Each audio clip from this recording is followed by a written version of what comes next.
But as Da Vinci, we say that when you're a true purple cow, you believe in the principles of Ubuntu, that I am because we are. Ian is not only an excessively successful entrepreneur, but he's somebody who certainly gives back to society and remembers to influence the co-creation of humane, sustainable societies. So to you, sir, we are grateful for your contribution to South Africa, to our economy, and also to our society. You really are a true Da Vincian, and we're indeed honored to have Ian Lourens presenting today. Thank you, Ian. Dr. Kuhnen, thank you very much for that introduction. All right, so that introduction, whenever you hear introductions of yourself, I suppose you say, well, gee whiz, that doesn't quite sound as good as I think that I am, because this journey has been quite a difficult journey, unlike the same way as it would be for anybody else who's undertaken a journey. And I think really it's just a matter of, I think as an entrepreneur, it's interesting that we're using the word curious today, and I see that it's obviously a cornerstone of your organization's philosophy. But to be an entrepreneur, really, you have to be curious. There's no question about that. You have to try and work out what is going on around the world. You've got to have a sort of a system sort of approach, I think, to things, to see how things are interrelated, and I think you should always be imagining how things are done or could be done or should be done. And I think the other thing possibly, and I was just thinking about that in the introduction, is that you need to listen very carefully. I think a lot of people kind of observe, which is more, I suppose, one can argue, a passive way of just trying to understand what's going on in the world and what the society is doing. But if you listen intently, I think you with no prejudgments to people's opinions or the way things are done or whatever, really. I think if you listen carefully, then you're able to really, I think, get a chance to get to the nub of the issue. And I think, from my perspective, in any event, I think that's a fairly critical part of entrepreneurialism, I think. Okay, so I'm obviously a South African, and most of my experience has been in South Africa. We have of late, in fact, for the last 20 years, been fairly active in Africa, and it's quite interesting that the experience that we have there is a little bit different to what you have in South Africa, and as a result of that, what we've done is businesses we've established in Africa really have a very strong South African feel. So effectively what we've done is we've taken the One Logic service offering and planted it in Africa, using local skills and that sort of thing. So I can't really talk with too much authority on actually starting a business in outside of the borders of South Africa right from scratch. I know it's difficult to do that there because the financial infrastructure is not necessarily in place. Perhaps sometimes the market intelligence is not in place. And I think the skills that would be required to do that there are perhaps more onerous than what they would be in a fairly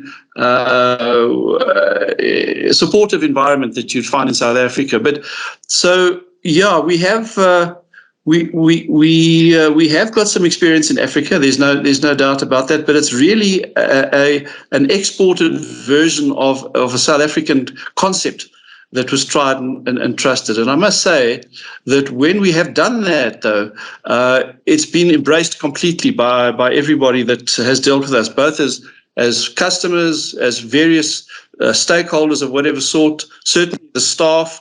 The philosophy that we try and generate in the organization is what we call an entrepreneurial culture. And of course, that can mean a number of things for a number of people.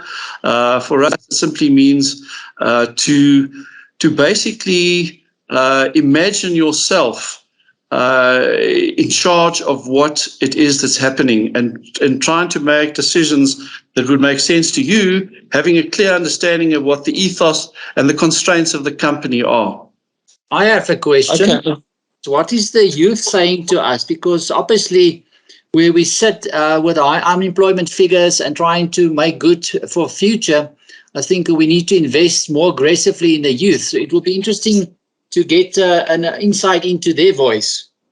Yeah, it's quite interesting. I was collecting my thoughts a couple of hours before this discussion started, and I reminded myself of what a powerful tool franchising is. And I sometimes think that franchising is not being utilized to its full extent in this country, because franchising, I think, by its definition, is a very empowering concept.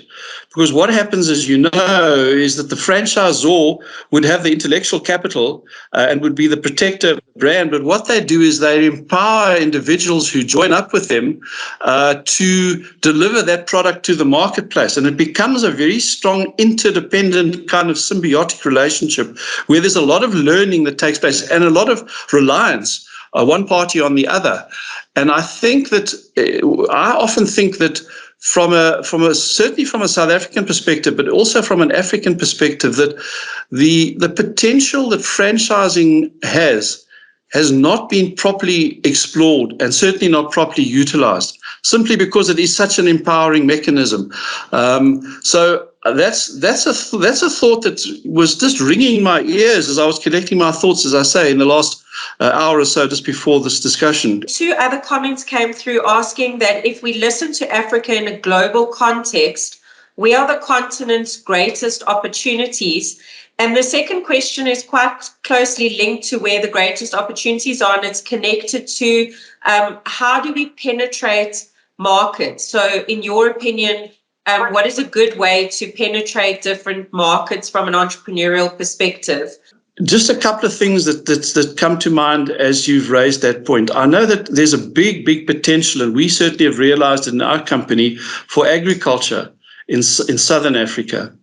And agriculture there's a lot of skills transfer required in agriculture, and I think, for example, that franchising has a very big opportunity in that sense. And I think what I find a little bit disconcerting or disappointing, perhaps, is that a lot of the organizations that market their products don't actually consider the franchising model and the variance thereof. I'm not necessarily suggesting that the classic franchise model in all instances is the correct model, but I think variance of it could actually work very well. And as I've said, one example certainly could be in the agricultural space.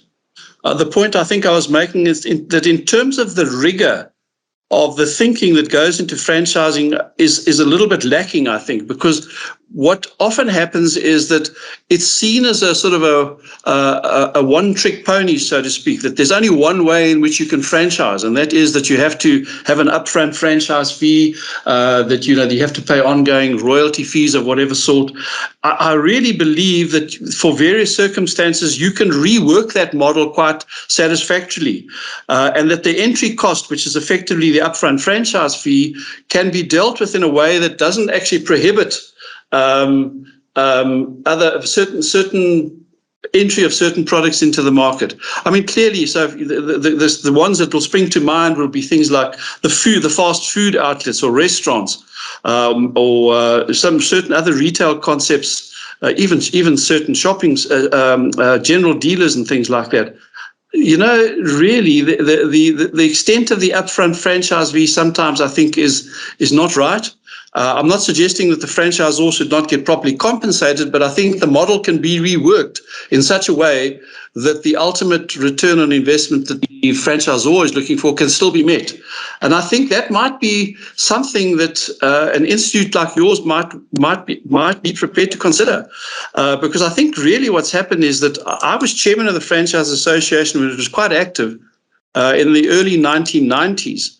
And it really seemed as though it was going to take root, and it's really died out to a large extent right now. And I think principally because there's been a lack of creative, sort of out-of-the-box thinking in terms of how the model can actually work. Because conceptually, it's absolutely ideal. And as I said, conceptually, it's an empowering mechanism that facilitates interdependence, not dependence, but interdependence. It's a very strong symbiotic type of relationship that requires it to actually work and prosper. So, yeah, that's for my 2 cents worth. I think that is something that could be considered or should be considered. The other question was connected to Africa in a global context.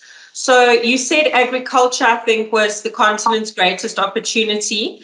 And then in terms of getting into those markets from an entrepreneurial perspective, do you have any knowledge around that, or what you think would be potentially good in terms of penetrating opportunities in Africa, and what the best opportunities would be?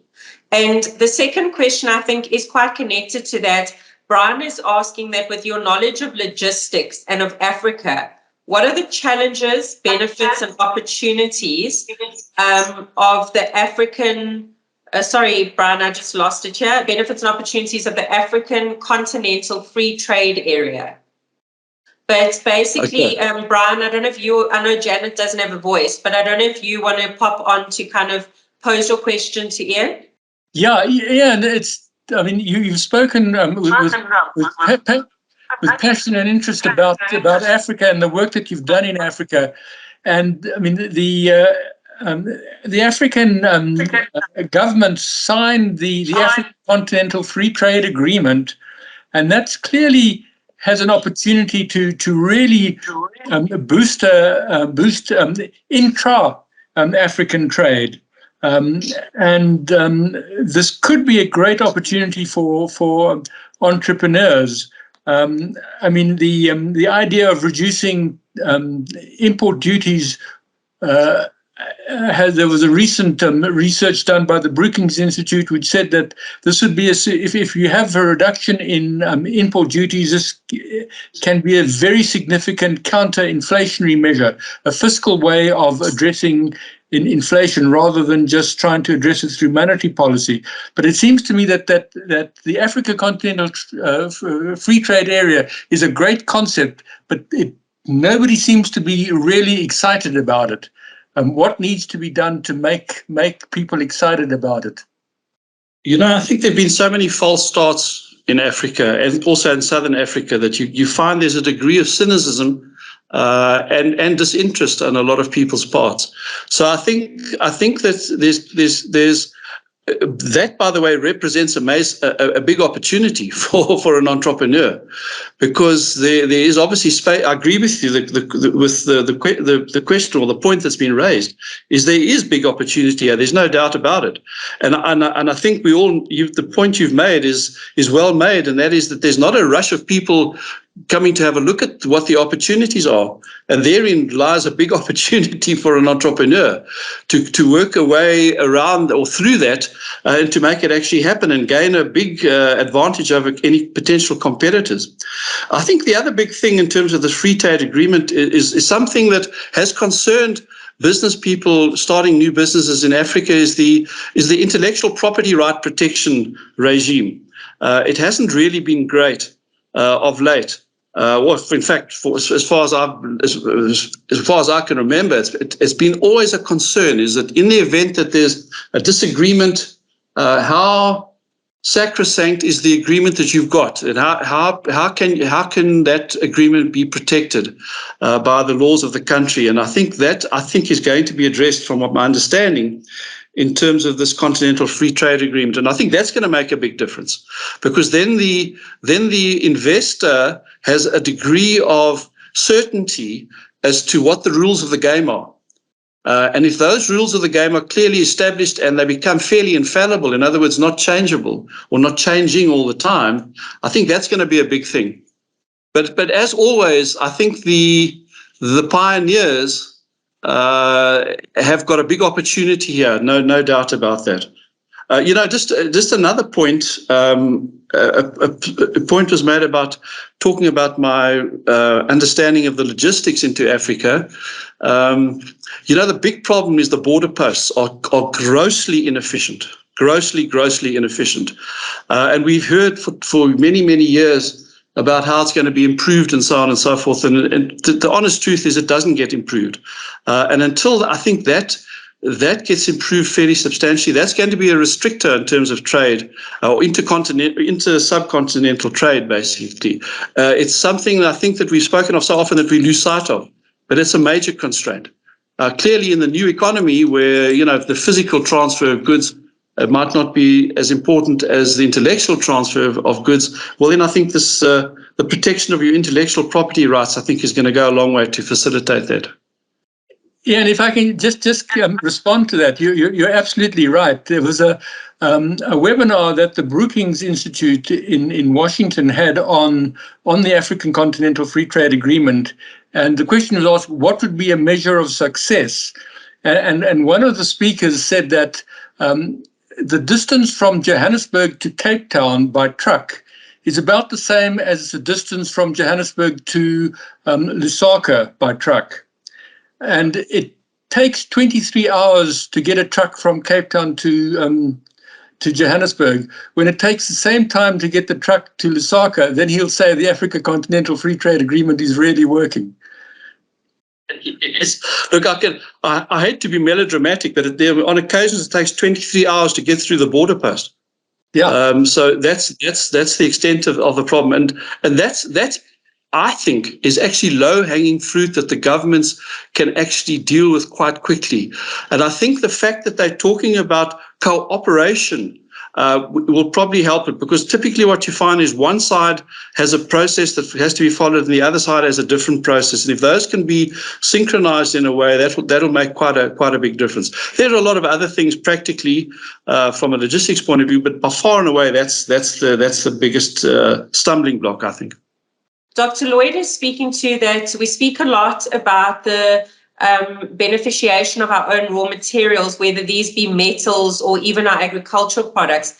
How can we do this better to grow the economy and create jobs? Her comment to you connected to that is that the Economic Reconstruction and Recovery Plan and the District Developmental Model have identified localization and entrepreneurship as key initiatives to implement these two government policy directions. And she says that your work has managed to use localization, entrepreneurship, and franchising very successfully, and this is something positive that should be shared. So perhaps you could respond to her question around how we can do better to grow the economy and create jobs with regards to our raw materials. I can't possibly claim to be a specialist in insight into our raw materials. What we do is we move a lot of raw materials, and we obviously interact with customers quite a lot.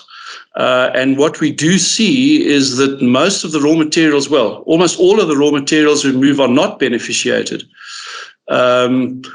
And are simply exported pretty much as they come out of the ground. And if there is any beneficiation that is done, it's minimal.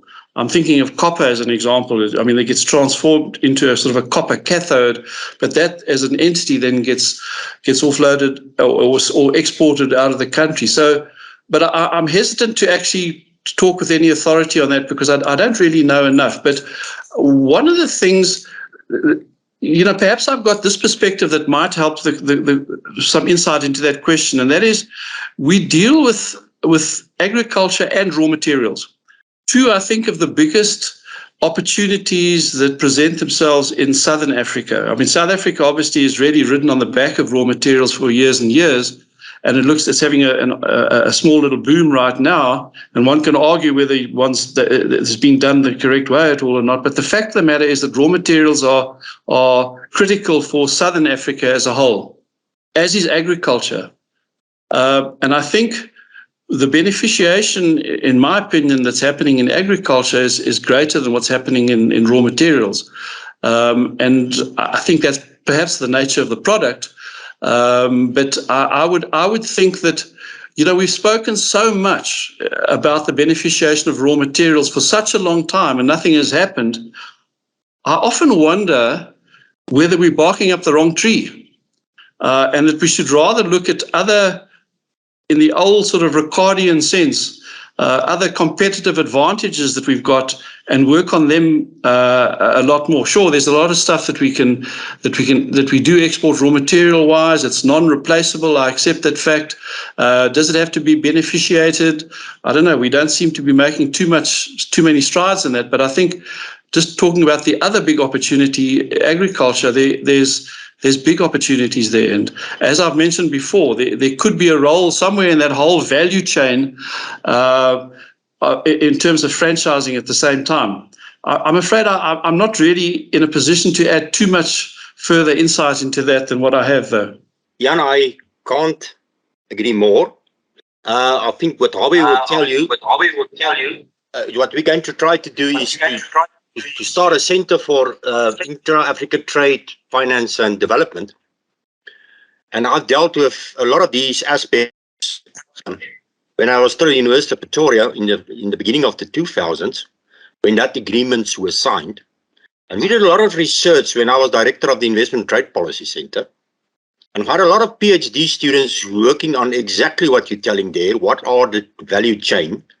And we built what we call a gravity model. Now, with the gravity model from the international trade statistics, we could identify 186 products through the 50 African countries there, where we could not only measure the value chain, but we also could measure potential trade. I think that's the big one.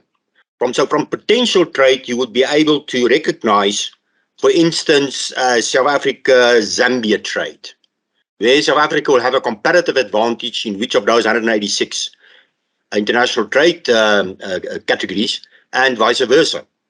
And we got some very good findings from that. In fact, we built a model that the DTI started to use, but unfortunately myself and Andre left.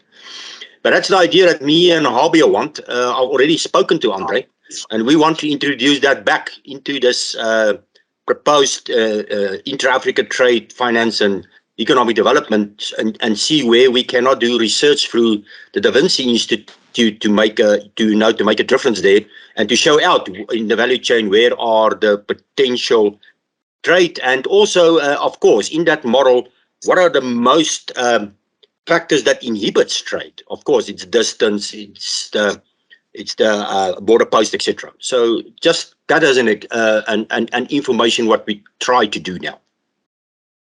Well, that strikes me as being a very powerful initiative, in fact, and I think that's the very thing that entrepreneurs would need, is because they, in and of themselves, are not particularly good at research, and if that information is made available to them, that would make the realization of the opportunities of this free trade agreement a lot easier. There's no question that the point you raise is a very valuable one. The paucity of information and viewpoints as to what you can do in Africa, in my mind, is astonishing.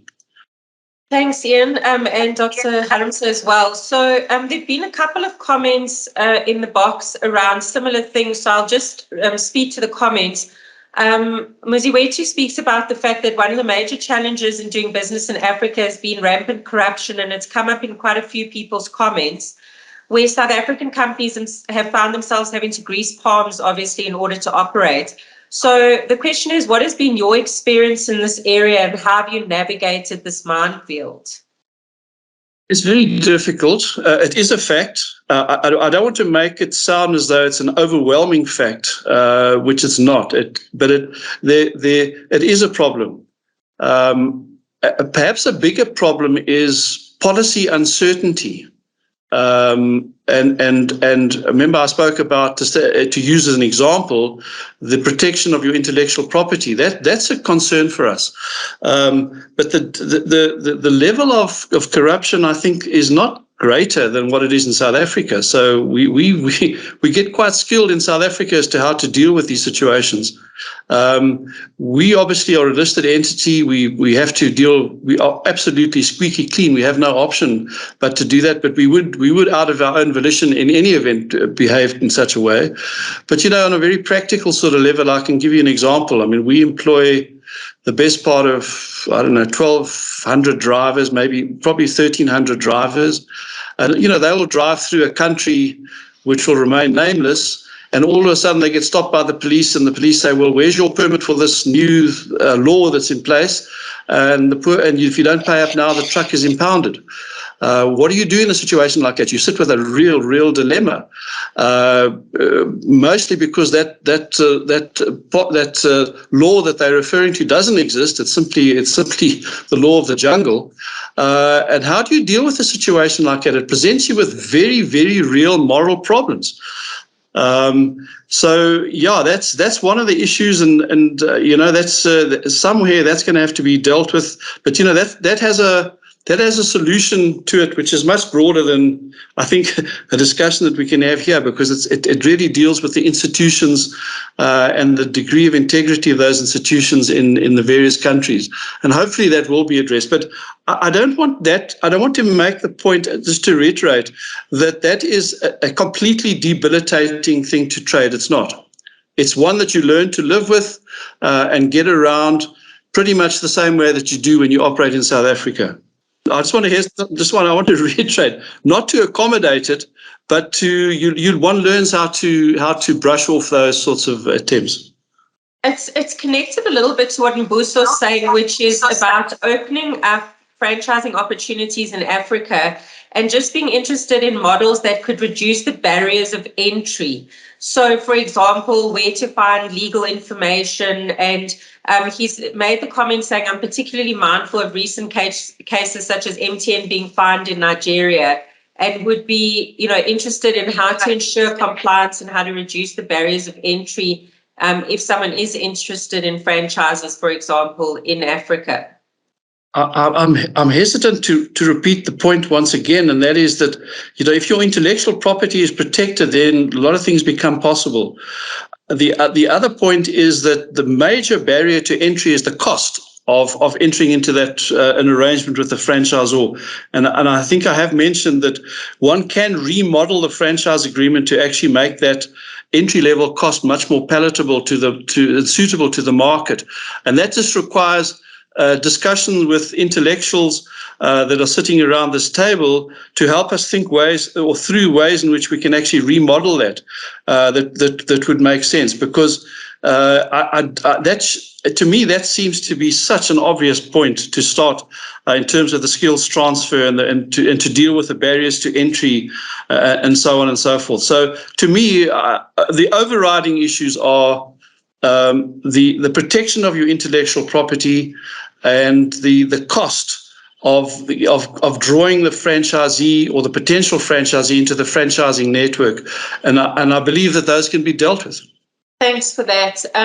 So one of the comments was that without sounding too cynical, Dr. Lloyd has said, but would the reason people get involved in franchising or entrepreneurial ventures maybe because they believe it's a quick way to perhaps make a lot of money, and then when it doesn't work, these aspirant entrepreneurs and franchise holders potentially give up? It's just more of a comment, but I don't know if you want to comment on it at all.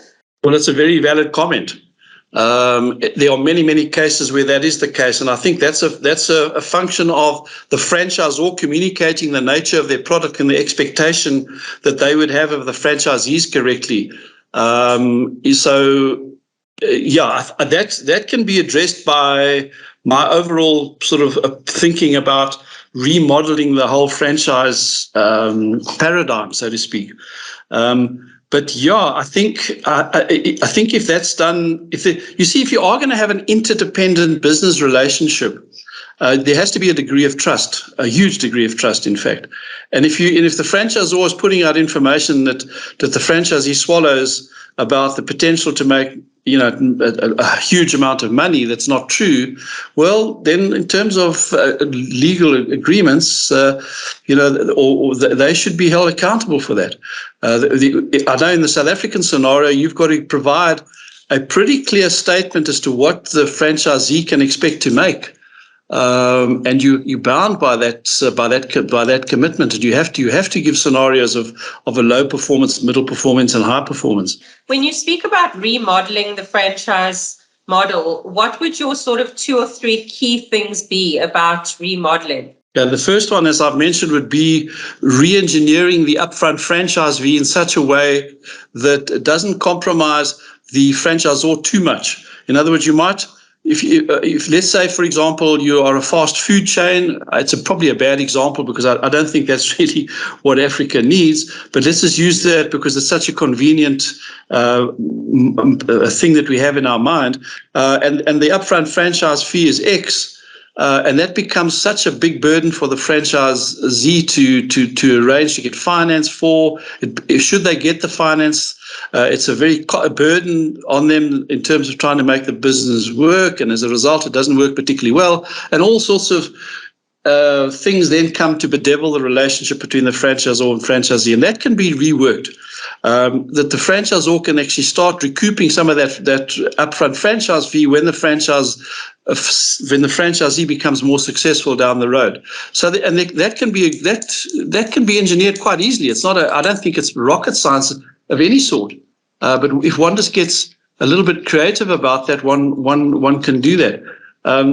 Clearly, there's a degree of education that the franchisor has to perform, and that's where the skills transfer comes in. I mean, there's a myriad of skills that you pass on to the franchisee who may well not have business experience. They learn the basics of business.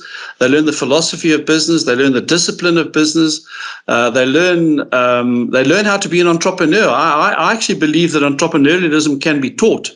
I'm not sure that the best entrepreneurs are necessarily taught. Perhaps they're innately entrepreneurial, like a talented musician is, who God has given all the talents to. But I think you can teach somebody to see opportunities and take advantage of the opportunities. And if the franchisor and the franchisee work together, as I think the essence, it's the essence of a franchise model is to empower people for mutual benefit. If that's really done properly, I think it could work fantastically well. Prof. Klopper and Janet's questions. So what can we do to fully unlock the potential of African trade? And which key mindset should we change or myths should we debunk to powerfully fuel entrepreneurship in Africa? I can give a couple of pointers, and I think they really relate to the essence of what an entrepreneur is, I think. And I think it really needs to start off back where you guys are premised this whole Tuesday discussion on, and that is curiosity. I think you need to get people curious about how things work and how they can be done better, and even to imagine how things that don't even take place can take place. But when one talks about entrepreneurialism, you sort of automatically perhaps think of Elon Musk. But in fact, there's massive amounts of entrepreneurial opportunities to simply do the basic things that are not being done well better. I mean, when we started PostNet, for example, way back in 1994, you remember that was the first crisis that the post office faced. And we saw an opportunity there. We weren't rocket scientists. All we did was we said, hey, this thing's not working. Perhaps we can find a better way to do it. And we did. We just worked out how the model could work, and we went and implemented the same thing that we did with cash converters. We something that was operating, and because we had been, I don't know what the right word is, but somehow we'd been initiated to think about how we can do this better, that we worked out a way that we could do it better, and that's what we've done. And in fact, all the businesses I've been involved in, and I think most people who start businesses do pretty much the same sort of thing. And I think it's all premised on the fact that they're curious, that they want to find out, they must want to find out what's going on and how is it being done, and perhaps why can't we do this? Of course, there's a whole lot of other personal characteristics that an entrepreneur requires, but I'm not sure if you want to focus on that right now. I suppose perhaps it begs the question that can entrepreneurialism be taught? My opinion is that it can, because what you do is you teach people a certain mindset. Those that have the proclivity to behave or think in such a way will flourish. But you need to unlock their capability to think in that sort of way. And I think that's going to be one of the things that needs to be done. You're going to need a support infrastructure. I think I'm saying things here that everybody in this listening to this will probably be fully aware of. There has to be a support system in place, a mentorship sort of program. The providers of finance have got a role not only to protect their investment, but also to make sure that the investment works. And they, together with all the others in the knowledge economy, can work together to provide some sort of system that can aid the development. Now, once again, this has been spoken of for years and years and years, and we've seen in South Africa that every now and then it works a little bit, but by and large, it's been a failure. I've got views on that. I suspect we won't have time to talk too much about that, because I think it's just not done in the correct way, and I think it's done with a a proper lack of insight into the nature of entrepreneurialism. I get often surprised at the amount of non-entrepreneurs who are sitting advising entrepreneurs how to run, what to do, and how to operate, and that just doesn't make sense. But those are the essence of the things I think that are required. There should be a proclivity on behalf of individuals, and we should stimulate that proclivity to go out and look at opportunities. We should encourage them in a myriad of ways, not the least of which is the provision of finance and some sort of support to help them not lose their money, for the investors to look after their investment, and for both parties to grow and get suitable returns. And the general support infrastructure that goes around that. Thanks, Ian. If we can just have one last question. So just a couple of comments off of that. People really were loving that. Some people have said quantum thinking. Mark Fuller says quantum thinking without barriers, where the right question is more important than the right answer. Entrepreneurship programs fail to teach people how to pioneer. So really some great comments coming through, Ian, on your comments. But the last question I'd like to pose before we go over to Roy to give us his depiction of your discussion is from Dawn. She said she'd like to comment on the uptake of technology in Africa. She says that she's experienced in some countries a keen uptake, particularly in mid-Africa. So she was just wanting you to comment at all on the uptake of technology in Africa, how you think it could potentially influence, etc. And there were a couple of other people who also asked about technology and your thoughts on this. I'm not sure if it's in your realm, but if it's something you could comment on. I think that in terms of the agreement, the regional trade agreement initiatives has spoken a little bit about that, as far as I understand. One needs to create the infrastructure to make it a lot easier. It really is an issue of a developing country coming to terms with technology, where you're going to leapfrog certain technologies, and how best you can do that. I'm hesitant to actually cast I have an opinion, but I'm not so sure that it's a learned opinion, and there must be others there that have probably got a better opinion than mine.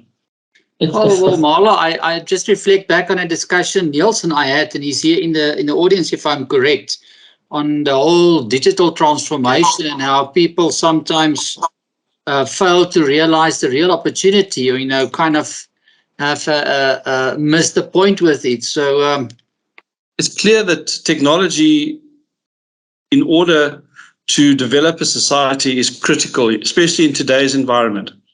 And that the African scenario is one where you can leapfrog a lot of the steps that perhaps other countries that have experienced this earlier would be able to do. And I think you need to work out ways in which you can do that. But you have to have the general infrastructure, not only the physical infrastructure, but you also need the infrastructure in terms of empowering people to work with it. That's a very complex thing, and I haven't really, to be honest, collected my thoughts for this discussion on this properly, and that's why I'm hesitant to actually say a lot. I am encouraged. It may perhaps go back to the part of the opening discussion. I am encouraged about the gathering consensus about a interregional coordinated development activity. We've seen it, for example, on a very practical level at that Kazungulu Bridge, which crosses over from Botswana into Zambia. That was a fine practical example of some infrastructural development that makes quite a big difference. And I think if that kind of model, and I'm aware of many instances where that kind of model is now being looked at with cooperation between countries to make things happen. And I think on a technological level, you're going to need to do that as well. I've used just perhaps another example that I raised earlier in the discussion. At the border posts, there's a huge need for technology that works. Basic, simple technology that simply processes administrative procedures. It doesn't work it fails dismally. And there, for example, is something that can be done, I think, quite easily. And surely I think there's an opportunity for an entrepreneur to maybe take something to some of the governments there to streamline that activity. I mean, the border posts are not an issue in the rest of the world. They get dealt with easily because it's actually an administrative issue, and administrative things can be done very, very easily, I think, on a technological basis, with not a huge amount of difficulty. It'll take a bit of time, but it's not that difficult, and it can surely be done, and that alone is going to make a massive difference. So, yeah, with that, I think it's best that I don't say too much more because I'm not really skilled in that area. Thank you very much, Ian, and thank you for engaging with us. At Vinci, we speak about cooperative engagements, and the idea of that is really to sort of have a space where everybody is equal and can really give of their opinion and of their views. And, those that are in the know speak, and those that want to listen. And I think for me, this, although virtual, is certainly a round circle of engagement. So thank you for being a highly engaging speaker. We've got, as you can see from Roy's illustration, numerous comments and things. So, Roy, I'm going to hand over to you to give Ian a depiction and the audience a depiction of what you thought you graphically represented from all the musterings that we have made today. Thanks, Roy.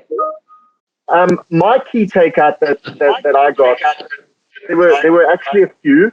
The very first one was engage your entrepreneurial attitude. Pretend you own the business and make decisions accordingly.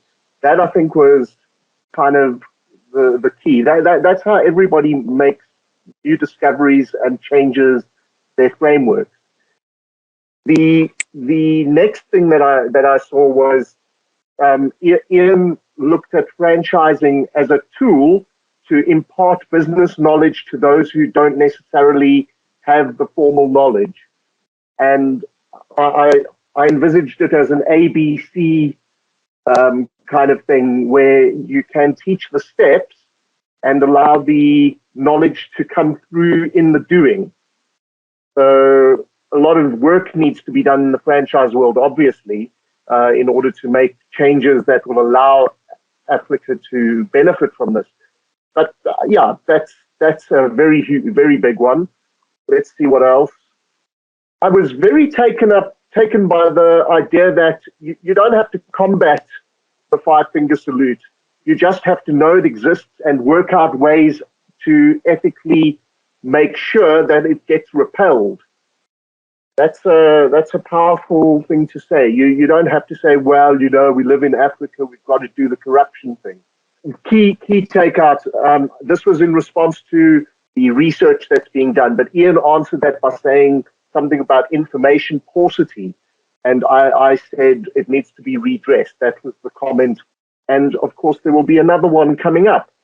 Thank you very much for allowing me to show you. Thank you so much. So, Ian, we will send it to you afterwards, but I hope you like your caricature of yourself as well as some of your key points. But we will certainly be sending it out afterwards. And once again, thank you so much, Ian, for your insights and for a truly engaging discussion. Much appreciated. Well, Dr. Coonan, thank you very much. I hope I added a little bit of value to somebody somewhere along the line, might have picked up on something. It's obviously a massive subject that one can talk on for a long time. It's one that's very close to my heart as well. So thank you for giving me the opportunity to talk about something close to my heart. I hope that I added a little value to those that listened. You absolutely did, and I hope you'll join us again one day soon, Ian.